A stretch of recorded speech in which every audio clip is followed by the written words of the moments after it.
শরৎচন্দ্র চট্টোপাধ্যায়ের লেখা লালু গল্পটি সারাংশ বোঝানোর চেষ্টা করি। আমরা ছবিটা দেখেই বুঝতে পারছি একজন ছেলে হাতে একটি রবারের শাঁখ নিয়ে দাঁড়িয়ে রয়েছে। আমরা দেখে বুঝতে পারছি যে নিশ্চয়ই খুব দুষ্টু প্রকৃতির একজন ছেলে হবে।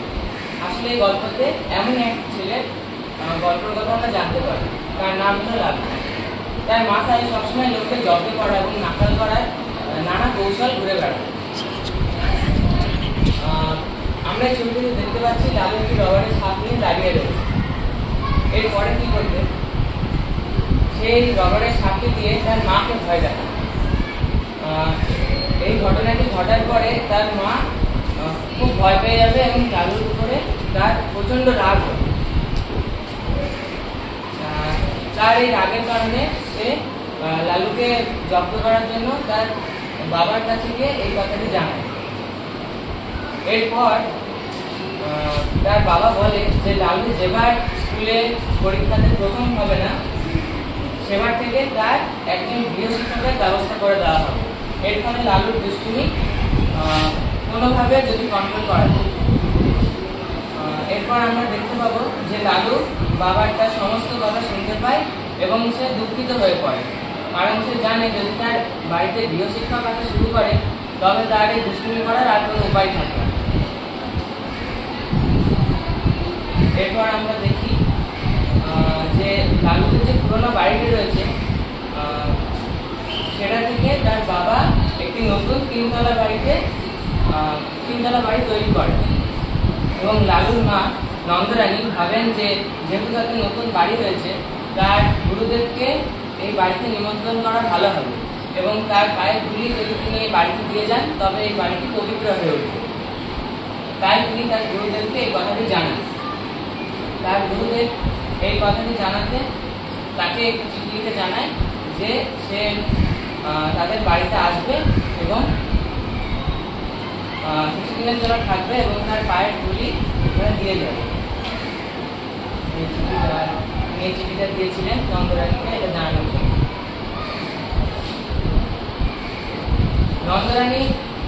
নন্দরানী চিঠি পাওয়া মাত্রই খুব খুশি হয়ে যায় এবং তার গুরুদেবের আসার জন্য ব্যবস্থা করা শুরু করে দেয়। ঘরের সমস্ত আসবাবপত্র বের করে নতুন শয্যার ব্যবস্থা করে এবং তার গুরুদেবের থাকার ব্যবস্থা করে। এরপর আমরা দেখতে পাই যে গুরুদেব তাদের বাড়িতে এসে পৌঁছান এবং বাড়ির ভেতরে প্রবেশ করেন। গুরুদেবের খাওয়ার জন্য নন্দরানী নানা রকম ব্যবস্থা করেছিলেন। গুরুদেব তার খুব খুশিও হয়েছিলেন। এরপর রাত্রেবেলায় খাটে মশারি টাঙিয়ে তার ঘুমানোর ব্যবস্থা করে দিয়েছে। সবে তার চোখ খুলে এসছে তখনই শুরু হয়ে গেছে লালুর বদমাইশি। লালু এক চাই বরফ এনে তার মশারির উপরে খাটের সাথে বেঁধে দেয়। কিছুক্ষণ পর গুরুদেব মশাই হঠাৎ করে ঘুম ভেঙে যায়, কারণ তিনি দেখেন যে তার পেটের উপর অতি ঠান্ডা এক জলের ফোঁটা পড়ে। ঘুম ভাঙার পর তিনি ওঠেন, উঠে তার পেট মুছে তিনি খাটটা সরানোর কথা ভাবেন, কারণ তিনি ভেবেছিলেন যে হয়তো ছাদে ফাটল ধরেছে এবং বৃষ্টির জল ছাদ দিয়ে ধুয়ে নিচে পড়ছে। তখন তিনি আর এক কোণায় গিয়ে যখন আবার ঘুমানোর চেষ্টা করেন তখন কিছুক্ষণ পরই তার পেটের ওপর সেই একই স্থানে আবার ঠান্ডা জল পড়ে। তখন তিনি উঠে বাইরে বেরিয়ে আসেন এবং ভাবেন যে হয়তো পশ্চিমের কড়া রোদে ছাদের এক কোণ থেকে আর এক কোণ ফেটে গেছে এবং সেই জন্যই বারবার জল চুয়ে পড়ছে। এরপর তিনি উঠে বাইরে যান এবং গিয়ে বাইরের চাকর বাকরদের খোঁজ করেন এবং জোরে জোরে হাঁক দেন যাতে লালুর মা অথবা তার বাবা এসে কিছু ব্যবস্থা নিতে পারে। কিন্তু তা সত্ত্বেও কেউ তার ডাকে উত্তর দেয়নি। তখন তিনি নিরুপায় হয়ে বাইরে গিয়ে একটি বেঞ্চ দেখতে পান, যেখানে লালুর বাবা যেহেতু উকিল তার সমস্ত লোকজন যারা কাজের জন্য আসে তারা এই বেঞ্চের ওপর বসত। নিরুপায় হয়ে তাকে এই বেঞ্চের ওপরই ঘুমানোর চেষ্টা করতে হয়। তিনি কিছুক্ষণ শোয়ার পরেই দেখেন বড় বড় মশা পঙ্গপালের মতো এসে তার উপর আক্রমণ করা শুরু করে। তখন তিনি উঠে খুবই বিরক্ত হয়ে যান এবং ভাবেন যে মশা থাকতে তার ঘুম কি করে হবে। তখন তিনি দেওয়ালের দিকে পিঠ ঘুরিয়ে ঘুমানোর চেষ্টা করেন, তাতেও কোনো কাজ হয় না। এরপরে সময় চলে যায় এবং সকাল হয়। সকালে নন্দরানী বাইরে বেরিয়ে এসে দেখেন যে গুরুদেব মশাই ঘরে নেই এবং ঘরের সমস্ত আসবাবপত্র সব এলোমেলো হয়ে রয়েছে। তখন তিনি চিন্তিত হয়ে পড়েন এবং সঙ্গে সঙ্গে বাইরে চলে যান। বাইরে গিয়ে তিনি দেখেন বারান্দার এক কোণে গুরুদেব মশাই বেঞ্চের উপর বসে রয়েছে। তখন তিনি তাকে জিজ্ঞেস করেন যে গুরুদেব মশাই এখানে কেন। গুরুদেব মশাই তখন বলেন যে ছাদের ফাটল ধারায় তার বিছানার উপর ক্রমশ ঠান্ডা জল পড়ে যাচ্ছে, যার ফলে তিনি ঘরে না ঘুমোতে পারায় তিনি বাইরে চলে আসেন। তখন নন্দরানীর সন্দেহ হয় নিশ্চয়ই তার ছেলের কাণ্ড হবে এবং তার এই কীর্তিকলাপের জন্যই তার পেটের ওপর এমন ঠান্ডা জল পড়ছিল। তখন তিনি আবার ঘরে যান, গিয়ে তিনি দেখেন বিছানা অনেকটা জায়গা জলে ভিজে গেছে।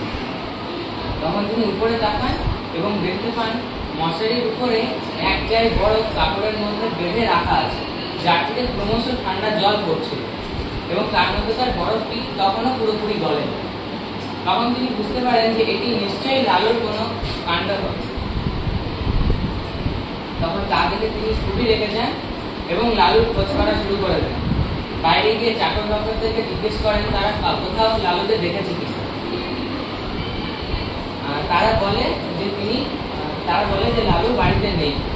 তখন তিনি অর্থাৎ নন্দরানী লালুর বাবার কাছে যান এবং এই কথা তাকে বলেন যে লালুর দুষ্টুমি অত্যন্ত বেড়ে গেছে এবং তার জন্য গুরুদেব মশাই রাত্রে ঘুম হয়নি।